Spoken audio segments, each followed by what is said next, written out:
Hello everyone, and welcome back to Classic Dune, and welcome to sort of more of a discussion video on probably one of the more difficult problems in Dune, which is how to judge the strengths of a faction relative to the others, and also how to convey that in an organized system. Because I do have a tier list video and I do have the Strengths and Strategies series where I talk about, how strong the factions are and how to use them. But it's tough to really say like one faction is better than another, especially considering the fact that Dune is such a social game. A lot of the strategy happens above the table, kind of talking to the other players and making deals and whatnot. So it's really difficult to judge how strong a faction is objectively because you know, at one table, one faction could be the strongest, and then at another table that plays differently or makes different sorts of deals or doesn't make deals at all, a completely different faction could be the best, and that other one is now like the worst. So I think there's been a lot of difficulty in, I guess, classifying the factions, either in terms of how strong they are generally or where their strengths lie. I remember a while back there was a BGG post trying to classify the different factions, and they had like military, economy, and information kind of scales, like rating them 0 through 10. So the Harkonnen might be an 8 military and a 2 economy, just pulling those out of thin air. But I mean, that system kind of broke down a little bit when it's really the only military factions in the game are like the Atreides, for example, with their prescience, and the BG have the best combat advantage in the voice, but they're not really a military faction. They win by having key fights, and especially in advanced, using their advisors to be able to avoid fights they don't want to take. So yeah, they have the best combat advantage, and that might make you want to rate them high militarily, but they don't actually do a lot of fighting usually. So are they not a military faction in that sense? And so I kind of, or I don't know if it was me, but there was an idea of having this kind of X factor rating where they have a surprise or factor or a specialization. So, I mean, you think about the BG, they're not a military faction, but they do have a lot of X factor in their ability to pick their battles, literally, and also use the voice to win them if they really want to. Um, and then a couple days ago, I don't think the video's come out yet, but I was in a battle language video with Mr. Jack Rita and GJ, and we were discussing uh, the results of some statistics that the Dune async server posted and how they kind of differ from what you might expect, especially with how the expansion factions have seen a lot less games, just because, as you can imagine, they're picked less frequently. And it all kind of hit me an interesting system that's come to mind on how to judge the relative strength of a faction depending on a table and depending on the type of players that are in the game. So to finally come around to the point of this video is the the pitfall and opportunity system of classifying a faction and their strengths. And so what that is it's this idea that all factions have these pitfalls and opportunities, which are these scenarios where, in the case of pitfalls, a faction is going to be weakened severely or, moderately, but they'll be weakened to a degree if they fall into this pitfall scenario. And then there's other opportunity scenarios where a faction will have the chance to do really well in other specific scenarios. And so if you think about it, some groups you'll be more or less likely to enter these pitfall or opportunity scenarios, just depending on the players and depending on the social game that's kind of happening. So to make this hopefully a little bit more understandable with a couple examples, let's think about the Atreides. So one of their major opportunities is the ability to sell card knowledge and also sell that bidding information. And they can be a major economic player if they're able to leverage that effectively. So in that sense, a table that's very easygoing and fluid with deal making and bribing and selling of information, that's a major opportunity for the Atreides. If you are at a table like that, an Atreides is going to be doing very well. At least they'll have the chance to be doing very well if they can make those bribes and get that money, get that economy going. Because Atreides doing economically well is a whole different beast from Atreides that isn't doing economically well, and they have to kind of hide out in the polar sink. So there's an example of an opportunity, and let's think about a pitfall. Fremen, for example. One of their major pitfalls, in my opinion, is when they are at a very aggressive table. So a table where there's lots of people going for spice or fighting over strongholds. Fremen in the early game especially are pretty fragile. They have to rely on numbers pretty much exclusively. The fact that if they want to, they can put all 20 forces out on the board because they don't have to pay to ship. And so since that is their major strength, is the ability to kind of posture and keep people away by numbers, if there's an aggressive table that's challenging them on those spice blows and they can't collect them, or they do, but they lose a lot of forces and leaders, or they lose most of their forces and they can't collect all the spice at a spice blow, that's a major pitfall. So if they come into the scenario where very aggressive table, again, lots of battles, Fremen might not be doing so hot. And so to circle back to how that relates to statistics, is I think you can use this idea if you really if you nail what all the pitfalls and opportunities for a faction are. I think you can use them to judge where a faction might lie in terms of win rate. So I might be spoiling a little bit of what we talk about in that specific battle language video, but let's say a faction like the ECAS, one of their major opportunities is when you can really plan out with your ally where you want to go, what strongholds you want to take, where you want to co-occupy. In that case, if you are at a table that's very social, or let's say you're playing online and you can just be texting each other, better yet, asynchronously, and you have hours or even days to plan out moves, that's going to be a situation I think where ECAS will be doing very well when they can coordinate with their teammate, with their ally, to arrange for that special victory condition to happen. That's a major opportunity. And so I think the system actually is pretty decent. So I'm going to be trying to implement it into my future strength and strategies videos on the factions that I haven't covered yet, to have a little bit of a segment on that and discuss those pitfalls and those opportunities. And I figured that since I just had this idea now, I might as well cover the factions that I've already made a strengths and strategy video on. And of course, I might in the future decide to remake it altogether, but maybe go down the list and talk about a couple potential ones. I haven't had time to really, let the idea brew and come up with all of them, so it might be a little bit sparse for these, let's see here, 5 factions. But so let's start with the Fremen. So I mentioned that one of their major pitfalls is going to be very aggressive tables where they can't collect that spice easily and they have to really dial out a little bit and risk their leaders.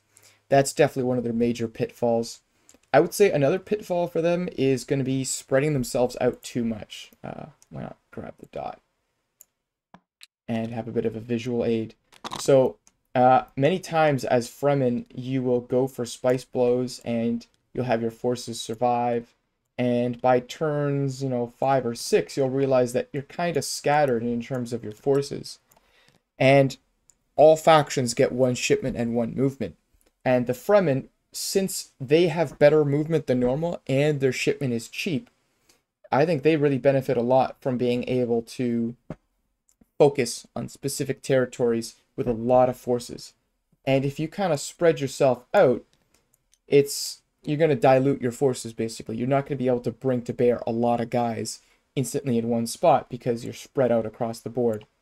And the other thing that does is if you have, 1 force sitting out in Haga Basin because they collected spice and, they're the one that survived the battle, it's going to be very easy for another faction to come in and fight you and try to harvest you for leader spice, especially if some of your weaker leaders have been killed. So that's a really brutal pitfall for the Fremen. And now on the other side of the coin, I think this kind of goes hand in hand with that one. one of their major opportunities is mobility with their forces. So that comes in two forms. First would be having forces in Carthage or Arakeen and having those ornithopters. Fremen with ornithopters are very scary because now all of a sudden, with their shipment and movement, they can reach all 5 strongholds on the board. Normally, they cannot get into 2x because they can ship into Polar Sink and go 1, 2, and they can get into Habanya, Carthage, or Arakeen by shipping somewhere and then moving in. And then, of course, Siege Tabor is directly within their shipment zone, so they can just drop in there and move somewhere else. Having that 3 movement as Fremen is super strong just because it increases the number of places you can get to. And it means that there's a lot of spice blows where if you have forces stuck there, they're now within range of a lot more territories. Strongholds, rather. So let's take this, for example, Wind Pass North. Wind Pass North is not within 2 of Habanya Siege or 2x, but if you've got those ornithopters, now, I mean, it's a bit of a popular territory for that reason, but now they're within range of all 5 strongholds. So normally they couldn't get into any strongholds with the default Fremen 2 movement, but now they can get into all 5. So ornithopters is great for Fremen.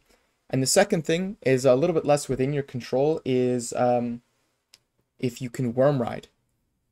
Being able to worm ride is great because, again, you only have 1 shipment and 1 movement, and the worm ride is effectively a free movement in addition to that, and you can go anywhere. There's no distance limit, which is fantastic because it even means that you could worm ride into Carthage or Arakeen and then have those ornithopters for your next turn. And if you have to contest someone for it, you can even use your movement later on during your turn to just leave. So you can have that potential to use ornithopters, but then if you don't want to take the battle, you can move out. So keeps your options open. That's the main benefit. That's the main opportunity with Fremen, I think. Other than just being able to get a lot of spice and get their economy going. Just because the only thing they have to spend cards on is... spend spice on is cards. Excuse me. And yeah, so Fremen, they don't have many opportunities, and their pitfalls are very common. It's very common to be at an aggressive table, and it's very common to be spread out. It's a very easy mistake to make. And so that's why I think on a lot of tier lists and statistics, they're kind of lower down there in terms of win rate. So unfortunate for the Fremen. Next, let's talk about the Rishes. So they are, again, typically lower down there in terms of win rate and, ranking on a tier list because they're very difficult to play. So I think the major pitfall of Rishes is selling the wrong card at the wrong time, or even selling the wrong card at the right time and helping someone else win. If you let your Karama, your Stoneburner, your Null Entry Box go too soon, even if you're getting spice for it, it could just help somebody else win the game. And since, judging the value of those cards and judging which one is going to be most valuable to people at the table at what time is a bit more of a skill you have to learn over just a lot of games. You can't really be told, do this and it'll work out. You have to kind of feel it out. That's definitely an easy pitfall for you to fall in as a Rishes player, selling the wrong card at the wrong time. And also, leveraging their no fields effectively is another pitfall, I think, / opportunity. If you don't do it, it's a pitfall. If you do it, it's an opportunity. The no fields are kind of flashy in the sense of hiding the number of troops you have and maybe a bit of a mind gaming thing. But in most cases, honestly, the no fields are good just for cheap shipment. So I think if you're able to, of course, you've got the 0, the 3, and the 5. And, the 0 is pretty flashy, but honestly, it's the 3 and the 5 you want to be utilizing most of the time. And you want to make sure that you're always shipping them out there so you get your value. If you don't ship on a turn, and you have your 5 available, for example, that's 5 almost free forces that you're missing out on. It's always good to just use a no field. Ship it into, Carthage, for example, and then just move them into Polar Sink. So you get them on the board, and then if you're not in such a hot position, you just keep them safe in the sink, because that's 3 or 5 free forces, not free, forces for 1 spice every single turn. So if you don't take advantage of that, then it's kind of wasted efficiency. So optimizing those no fields, I guess that's more of an opportunity for them. If you can take advantage of that, and you can get your forces on the board later on in the game, once you start getting your economy going, you're getting spice, and you can buy cards. You don't need to spend spice on shipping because you already have your forces down on the board, and you can just worry about moving them into position and then spending your spice on dialing them, if you're playing advanced, of course. And both of those pitfalls and opportunities directly relate to your experience, and not just with Richesse, but generally as a Dune player, knowing where you want to put your forces and knowing what value different cards hold. So that's, again, going to be why they're lower down on different tier lists. And they're universal pitfalls and opportunities. It's in most, your table isn't really going to change whether or not you fall into those scenarios. The only one being is if you're at a new table and players don't really realize the value of the cards you're selling.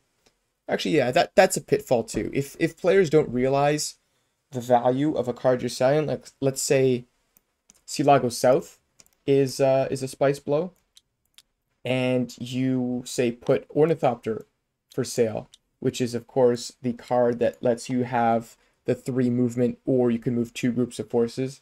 That's a really great card to buy on that turn because it's probably going to help you get out there into Silago South to harvest that spice.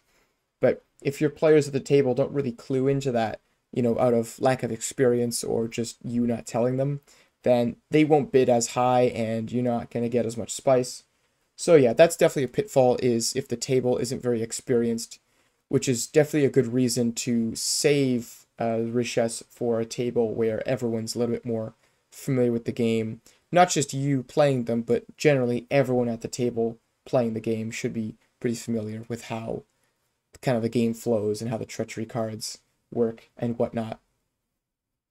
Next up, let's look at the Ixians. Got a video on them already. And let's think. They don't really have many pitfalls. I guess the only one would be if you lose control of your hidden mobile stronghold early on in the game. That's going to be your main pitfall. Because the hidden mobile stronghold is, of course, a stronghold that you are uniquely able to ship into, which means it's very easy for you to defend and have that basically guaranteed stronghold no matter what. If you lose it early on in the game, or really at any point in the game, major pitfall, because now you got to spend time retaking it when normally you could just be having it guaranteed locked down under your control. So yeah, especially if you try to put it close to a stronghold to go and attack it, someone might just go and ship in and attack you, and if you lose that fight, that's going to be pretty crushing. But mostly with the Ixians, it's going to be opportunities, and that is really going to be the one main one, which is being able to memorize the cards in play and organize that information in your head well, so you can basically be an in real life mentat. That's what the Ixian player has to be if they do well, is that you have to be a mentat and remember, okay, we got 2 projectile weapons and 3 shields, and we got 1 poison weapon that I have and no snoopers. So you keep that in mind, make some mentat projections. That's their main opportunity, and luckily it's a thing which is completely in your control. No one can really affect your memorization of what the cards are in play, except for, Harkonnen. They can kind of screw with it, or Moritani and Ikaz have various tokens that let them draw cards. But other than that, your ability to memorize the cards in play is, let's say, 85% within your control. And so that's why, a new player playing Ixians might not do very well, but an experienced player and an especially skilled player with regards to like memory and stuff like that is going to be doing very well as the Ixians. So I think that's why they're going to either be at the bottom of win rate list or tier list, or they're going to be at the top, because you either know how to use that information effectively or you don't. So there's not really going to be a middle ground, because their other abilities aren't they're not generally useful, if that makes any sense. They're good, but it's that information, that's their big thing. And if you can't capitalize on the information, then it's going to be tough to win as the Ixians. Okay, let's look at ECAS. Oh, because I'm in the black seat. Let's see if I can do this. Okay, nice. Yeah, so the ECAS, their main thing is going to be... They also don't have a lot of pitfalls. It's actually one thing I love a lot about ECAS is they mostly have opportunities, and that comes from all of their ambassador tokens. So they've got this whole suite of the ECAS 1 plus 10 others, and you'll have 5 random ones plus your ECAS ambassador to use. And the opportunity really at that point is going to be seeing what tokens you have and making a plan on where you want to put them and hoping they get triggered. That's going to be your main opportunity as the ECAS, is just putting them out there. They're a very versatile faction. Their main strength is that they can really come back and adapt to any situation that the board might be in. And that's why I think they're a pretty good all-rounder faction, if you could take advantage of those ambassadors. Their other, again, as I mentioned, their other big strength is that alliance, that special win condition they have, where they can co-occupy 3 strongholds with their ally, and they can win like that instead of having to get 4. That's a major strength that they have. And so, again, if you have a lot of time to strategize with your ally, especially in secret, major opportunity for the ECAS to be able to win, not even necessarily with their 3 stronghold co-occupy ability, but just being able to coordinate and co-occupy key strongholds, win battles. That's going to be a major boon for them. So yeah, that's their main opportunity, is taking advantage of the ambassadors when you see a use case for them, and also coordinating with your ally, getting in the right strongholds, and winning with either 3 or 4 if you can manage. They don't have many pitfalls that I can think of. I guess the only thing would be if you just draw, ambassadors that aren't useful to you at that time. But that's pretty rare, because almost all ambassadors are useful in a given situation. And in fact, there is a case where if you get an ambassador that isn't useful to you right now, let's say the Chome ambassador, which lets you discard cards for spice, or the Tleilaxu ambassador, which lets you revive a leader for free. Actually, what is it? Is it? I'm forgetting. Tleilaxu. Yeah, leader, or it's like a mini Gola card. So these might not be useful to you right now, but you can take risky actions with the knowledge that if you buy bad cards, you can always trade them in for spice with Chome. Or if you do lose a battle and lose a bunch of forces or a leader, you can get them back for cheap with the Tleilaxu ambassador. So that's another way you can take advantage of it. You can make the best of a bad draw. Alright, and last here, we've got the Mauritani. And again, this is a faction... Oops, I forgot. This is a faction that doesn't really have pitfalls. There isn't really a situation they can get in where they're screwed over. It's just their opportunity is a little bit trickier to utilize. And I would say their main opportunity as the Mauritani is going to be, forget their terror tokens, those are nice, but the main thing is going to be enemy of my enemy. Which is that ability to break and form alliances, not only without a nexus, but during the shipment and movement phase, whenever your turn to take it is. Just because you can be so surprising, and you can form an alliance only once you realize that your alliance can have a win attempt at your disposal. That's the main opportunity that you got to take advantage of. And if you or the players at the table don't really see those win attempt opportunities, then you're going to have a lot of trouble getting wins with Mauritani, which I think could definitely contribute to their lack of win potential, let's say on statistics. But I would definitely rate them decently high. I'd probably put them in B or A tier on my tier list. But yeah, so their main opportunity, it's not too dependent on other players. It's mostly if you can convince the other player at the table who you see a win opportunity with that it is possible. If they don't see it and you can convince them, then hey, it's not really a big deal. It's mostly going to come down to you as the Moritani player realizing that, hey, this player's in 2 strongholds, I'm in 2 strongholds. If we can enemy of my enemy here and just hold our strongholds, then we can win the game. And we're both going late in turn order, so it's going to be hard for players to stop us if they haven't already realized it. That's their main opportunity for winning. And so if you don't see that, then you might have trouble getting wins as Moritani, and that's probably why I'll see them lower down in the win rate. And that's all the factions I think that I've done videos on. So that's gonna do it for now for this episode. Let me know what you think about this, because it's a little bit more nebulous. It's not like a straight up, this faction is good, this faction is weak. But it's the situations where various factions excel at, and also the various situations where a faction is going to run into some troubles.